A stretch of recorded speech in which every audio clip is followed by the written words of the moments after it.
Bay Area transit agencies have been sounding the alarm that while ridership is increasing following the pandemic dip, it's not increasing fast enough. BART and Muni among the agencies facing a financial cliff, saying without an infusion of cash, they will have to make drastic service cuts.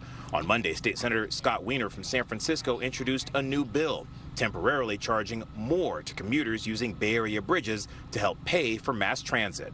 SB 532 is a temporary emergency increase in bridge tolls over the next 5 years for the 7 state-owned bridges. That's all the Bay Area bridges except for the Golden Gate Bridge.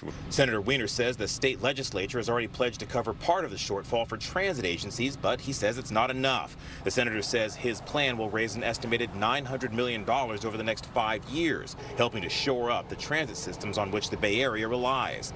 Federal funding is set to run out over the next year to 2 years.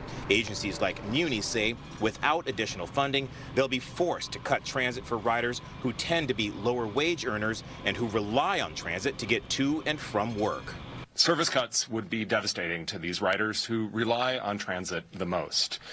While transit advocates support the plan, some drivers say the additional cost to them will be a major burden. I drive every day, so I cross a bridge every day. It's like twice sometimes.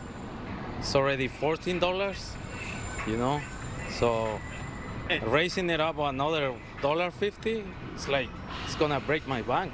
I stay in Vallejo, so I had to cross 2 bridges, so $1.50 is gonna kill us. Senator Wiener argues that a healthy transit system is critical to the Bay Area's economic recovery, and that if transit is allowed to fail, it'll make it harder for all commuters. It'll be harder for drivers to get around, even if you never ever take public transportation.